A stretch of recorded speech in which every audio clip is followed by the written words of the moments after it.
Hoy contestamos otra pregunta más, una pregunta bien recurrente con el tema este del diezmo.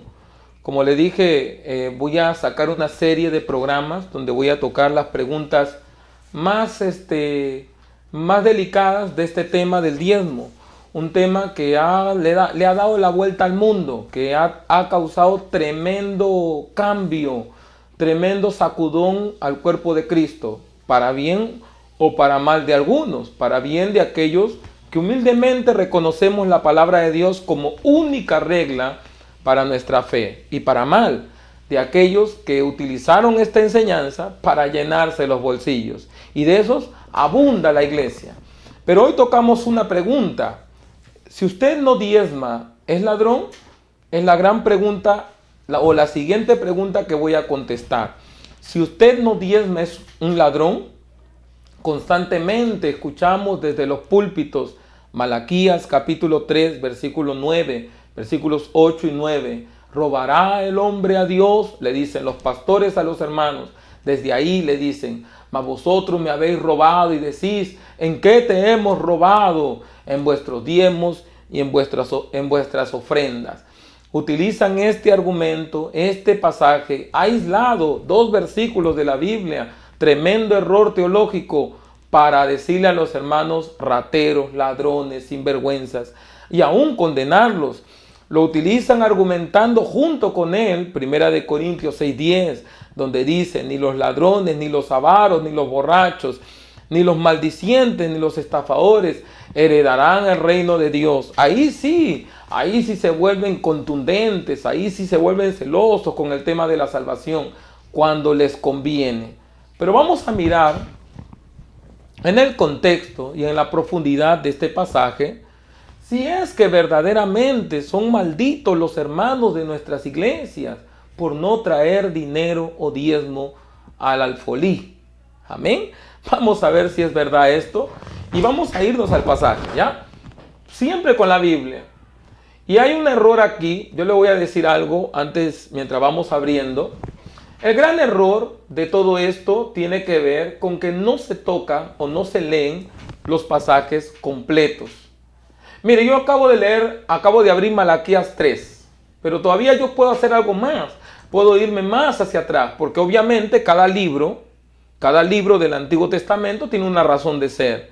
Y el libro de Malaquías es un libro de reprensión para los sacerdotes, para los judíos. Miren lo que dice el capítulo 1, versículo número 1 del libro de Malaquías. Aquí me dice claramente a quién se le dirige este libro, para que no haya ningún motivo de confusión. Lo voy a resaltar de nuevo. Ahí está. Comienza el libro de Malaquías, capítulo 1:1, dice: profecía de la palabra de Jehová contra Israel, por medio de Malaquías. Entonces, ahí nomás, claramente, las Sagradas Escrituras está diciendo a quién Dios lo está reprendiendo con ese texto. Ni más ni menos que al pueblo judío o a la nación de Israel. ¿Ya? Y si usted sigue leyendo, todo esto es una reprensión. En el versículo 6, que es un pasaje que yo lo conozco muy bien, porque tengo un mensaje que probablemente ustedes lo conocen, que se llama Dile a mi pueblo que me respete, donde Dios le está hablando a Israel, cómo Israel servía a Dios, mire, en el templo. El hijo honra al padre, el siervo a su señor. Si yo soy Dios y Padre, ¿dónde está mi honra? Y si soy Señor, ¿dónde está mi temor? Este pasaje, y más adelante, versículo 7, dicen que ofrecéis sobre mi altar pan inmundo. Todo este pasaje se refiere al sacrificio, a la presentación de ofrendas. El versículo 8 continúa diciendo: y cuando ofrecéis el animal ciego para sacrificio, ¿no es malo? Asimismo, cuando ofrecéis el cojo o el enfermo, ¿no es malo? Preséntalo pues a tu príncipe. ¿Acaso se agradará de ti o le serás acepto? Entonces el pasaje de Malaquías es clarísimo, y lo estoy mostrando, que se dirige hacia el pueblo de Israel. Y el tema que está tocando en sí es cómo los judíos habían menospreciado el altar del sacrificio. habían dejado sin comer a los levitas. Ahora, permítame hacer un paréntesis antes de leer el capítulo 3 en adelante, ¿ya? Antes de hacer un paréntesis, ¿ya? Mire, el sacerdocio judío, esto es muy importante lo que voy a decir. El sacerdocio judío, hermano, bueno, cuando Israel llega a la tierra prometida, ¿ya? Los judíos recibieron una tierra. Recibieron tierra y por consecuencia ganado y muchas cosas más. Ahora, habían obviamente 12 tribus, pero de las 12, Dios había separado una, que era la tribu de los levitas, de Leví. Esa tribu no heredó tierra. Por el contrario, en lugar de Dios hacerle llegar territorios a los levitas, y esto lo dice claramente también para el que tenga alguna duda y diga, el hermano ya está hablando sin Biblia. No, Números 18:21. He aquí, yo he dado a los hijos de Leví todos los diezmos. Ahí está. Por heredad, por su ministerio, por cuanto ellos sirven en el ministerio del tabernáculo de reunión. Entonces, el levita no había heredado tierra. Por lo tanto, Dios prescribió, Dios mandó que como ellos no recibieron tierra, que ellos reciban los diezmos. Entonces, hay un requisito fundamental cuando hablamos del diezmo. Tienen que haber levitas. Tienen que haber levitas. Porque el levita era el único que tenía la capacidad de recibir los diezmos. Esos que dicen que Jesús recibía los diezmos cuando estuvo en su ministerio, eso es mentira. Porque él no era levita. Él no era levita. Entonces, los levitas sí, ellos recibían los diezmos. Ahora, ¿qué más nos dice la Escritura? La Biblia dice entonces que los levitas recibían el diezmo, y el diezmo, otra cosa que es clara y que es contundente también en mi mensaje, es que el diezmo no era dinero. Ahora, luego voy a tocar esa pregunta por separado, ¿ya? El diezmo no era dinero, porque alguien dirá, bueno, porque en su tiempo no existía el dinero. Mentira. Antes, muchísimo antes de la ley de Moisés, ya había dinero. Ya existía el dinero, ¿ya? Pero lo voy a tocar en una pregunta aparte, sola, para que usted lo tenga, ¿ya? ¿El diezmo era animales o ganado? Según prescribía también la ley de Moisés. No se diezmaba dinero. Lo voy a leer, ¿ya? Lo voy a leer para los que le quede duda. Deuteronomio 14, mire. 14, 22. Nos vamos hasta el 22. Ahí está. ¿Ya? Lo vamos a resaltar. ¿Ya? Para que todos lo vean y nos quede bien clarito. Vamos a ponerle un color. ¿Ven? Vamos a ponerle un color ahí. Ahí está. Un color. Ya tiene un color. Ahí está, mire. Indefectiblemente, vamos a ponerlo ahí. Dice Deuteronomio 14, 22. Indefectiblemente diezmarás el producto del grano que rindiere tu campo cada año, y comerás delante de Jehová tu Dios en el lugar que él escogió para allí poner su nombre.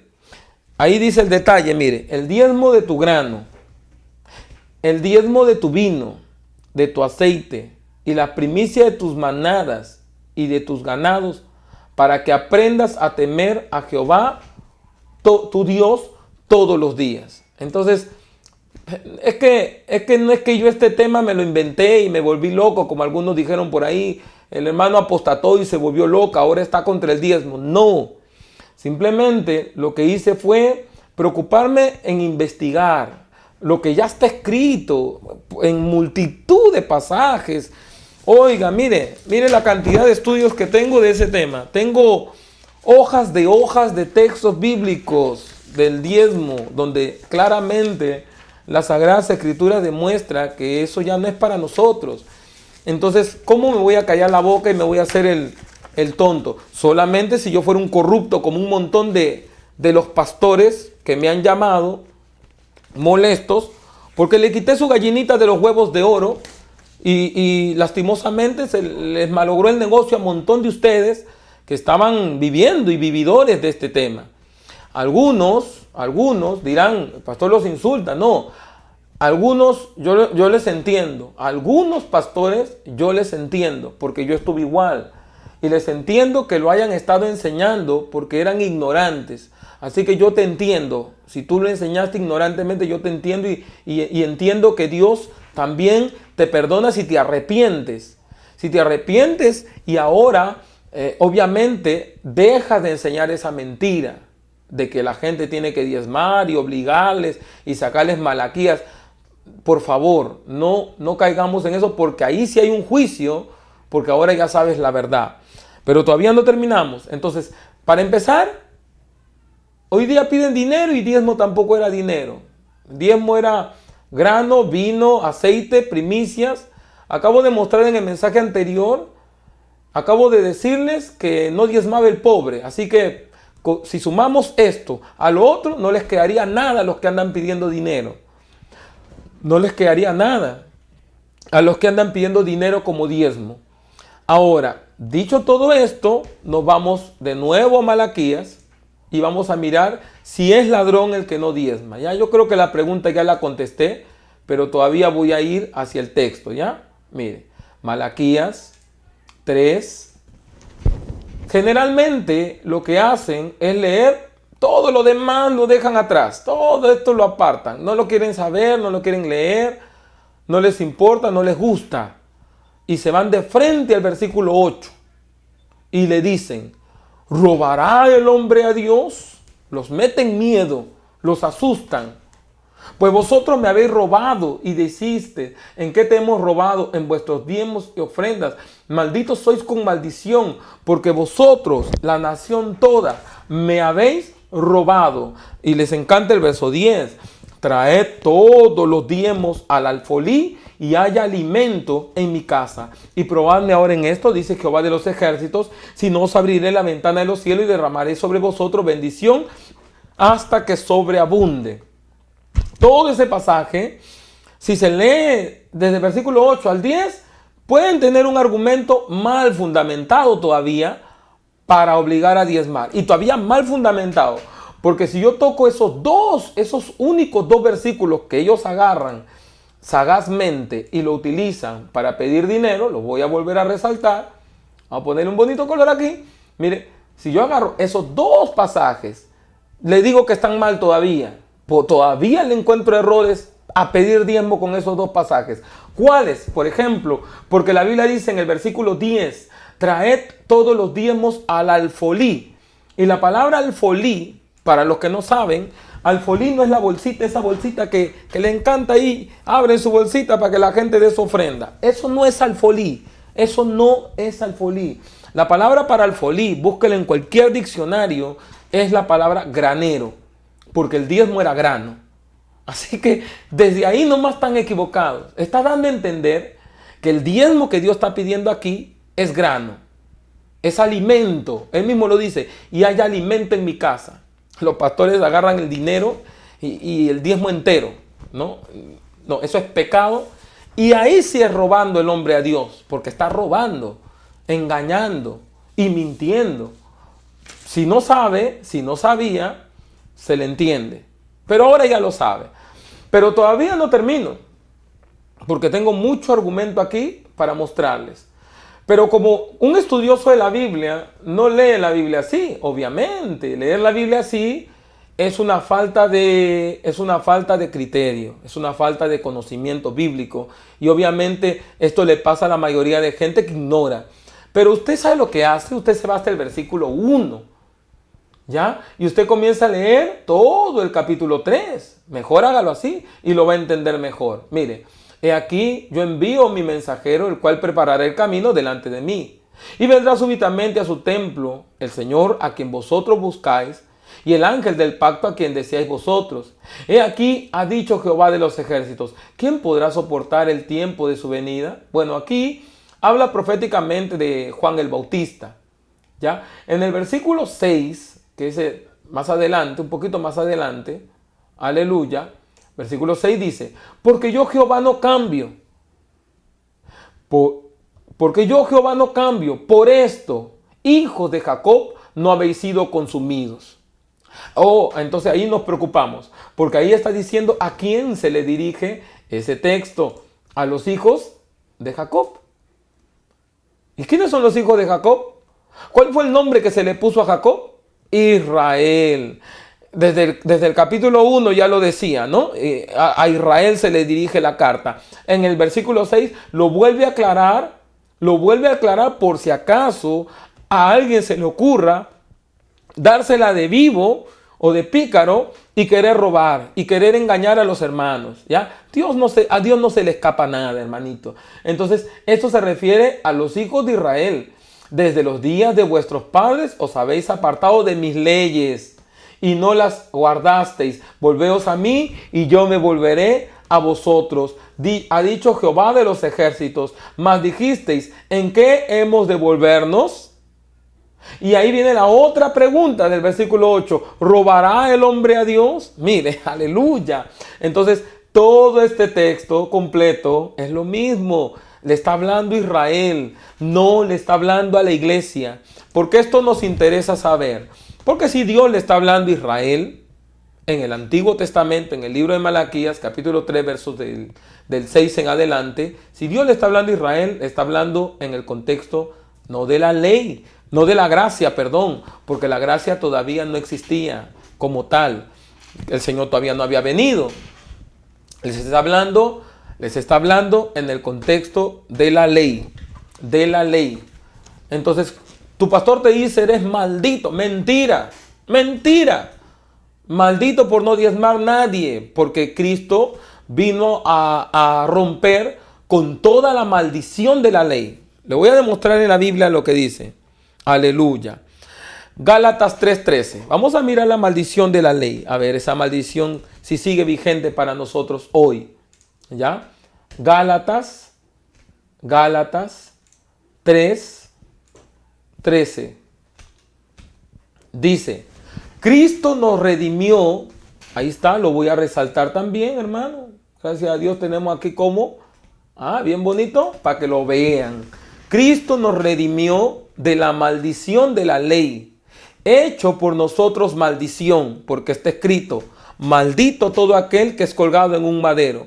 Entonces, ¿somos malditos por no diezmar? No, porque si fuese así, entonces lo que Cristo hizo en la cruz del Calvario fue en vano. La Biblia dice, Él se hizo maldición. Él no vino a redimir de la maldición de la ley. Y el diezmo es parte de la ley también. Ni modo que nos va a redimir de toda la maldición de la ley, menos de la del diezmo. No, mi hermano. La ley es todo. La ley es todo. Todo, todo, todo y todo. Algunos de los pastores que están a favor del diezmo, o sea, no a favor, sino que piden el diezmo como locos, algunos de estos pastores, si usted le pregunta, ¿ustedes guardan el sábado? No, dice, porque eso es de la ley. Pero sí piden el diezmo. Y dicen que los hermanos que no diezman son malditos. Entonces que se expliquen. ¿En qué quieren creer? ¿Quieren creer en la ley o quieren creer en la gracia? ¿Usan la gracia cuando les conviene? ¿Usan la ley cuando les conviene? Yo no. Yo tomo la palabra como está. Entonces, no somos salvos por la ley. No somos salvos por la ley. Somos salvos por la gracia de Dios. Alabado y bendito sea el nombre del Señor. En el libro del Deuteronomio, capítulo 27, verso 26, dice cuál es la maldición a la que se refiere Malaquías 3:10. Se lo voy a demostrar. Deuteronomio, aleluya, 27, 26. Mire, vamos hasta el 26. Todos juntos. Ahí está. Llegamos. Mire, aquí está. Aquí está la maldición que se refiere en Malaquías. Maldito el que no confirmare las palabras de esta ley para hacerlas. Y dirá todo el pueblo, amén. Todo ese texto habla de las maldiciones de la ley. Que no nos compete a nosotros. ¿Por qué? Porque ya no estamos bajo la ley, sino estamos bajo la gracia. Entonces ya no nos compete a nosotros. Amén. Entonces ya ese espíritu de opresor, ese espíritu de gente que le encanta humillar a sus propias ovejas, que los maltratan, los maldicen, les meten miedo, les abren la Biblia pasajes sueltos y los mantienen así a garrotazo y a miedo, y desde el púlpito, y los sientan por no diezmar, o los quitan del cargo, o los botan de la iglesia por no diezmar. Si tu pastor, si tú escuchaste estos mensajes, y tú vas hacia tu pastor y le dices: pastor, esto lo he entendido por la palabra, él lo lee, lo escucha y no te acepta, y encima te obliga y te dice: entonces usted, mi hermano, ya no tiene ningún privilegio aquí en la iglesia, entonces usted se tiene que ir de ahí. Usted váyase de ahí, váyase de ese lugar, hermano, porque ese lugar no es sano ya para usted ni para su familia. Porque en ninguna parte en la Biblia dice eso, que te tienen que botar de la iglesia. ¿Dónde dice eso? Por el amor de Dios, ¿de qué cabeza, en qué iglesia, en qué cabeza, de qué pastor se le ocurre tremenda locura? Te boto de la iglesia porque no diezmaste. Mejor que lo diga de otra manera. Te boto de la iglesia porque no me has dado mi salario, porque es el diezmo que él se agarra. Entonces, pura viveza. Pura viveza. La iglesia no es un club social donde se vota a los que no caen bien o a los que no pagan la cuota. Es lo mismo. Los votan por no pagar la cuota del diezmo. Mentira. Si te votan, vete. Vete. Vete de ese lugar. Vete de ese lugar. ¿Por qué? Porque ese lugar ya no es santo, ya no es sano ya. O sea, qué tremendo, hermano. Qué tremendo es que lo que hacen con la palabra, no les tema. Escúcheme bien. No les tema solamente a los apóstoles de la prosperidad. Tenga temor, tema, cuídese de estos pastores que conociendo, porque si ignoran, se les puede hacer entender. Pero cuídese de esos pastores que conociendo la palabra, escuchando estos mensajes, todavía se molestan y todavía empiezan a pedir diezmos y obligar a la gente a diezmar totalmente fuera de la palabra. Porque para hacer eso, tiene que romper con la mitad de la Biblia, tiene que salir de la gracia y entrar a la ley. Cuidado, cuidado. Porque gran condenación hay para todos ellos. Entonces, mi hermano, no se deje seducir, no se deje amedrentar, no se deje manipular, porque usted no está obligado a diezmar. No está obligado a diezmar. Usted simplemente, si quiere, no da. Y solamente da su ofrenda, que es lo que manda la Escritura, conforme a la Biblia, lo que ya hemos leído. Entonces, eso que somos malditos, mentira. Eso no es para nosotros la iglesia. Era para el pueblo de Israel que vivía bajo la ley de Moisés, y ahí está claramente demostrado en todos los pasajes que le acabo de compartir. Mis estudios, estos estudios, ya los tengo y se los regalo. Si usted lo quiere, me lo pide y yo se lo hago llegar. ¿Ya? En el tema anterior, el tema que traté sobre ¿debe diezmar el pobre? También tengo un estudio sobre eso y se lo regalo para que usted se edifique más. Y pues obviamente usted, pues hermano, no se deje engañar por estos mercaderes de la fe que hoy en día tenemos disfrazados de pastores. Que Dios me los bendiga, que Dios me los guarde, y con este servidor será hasta el próximo programa. Que Dios les bendiga. Chao, hermanos.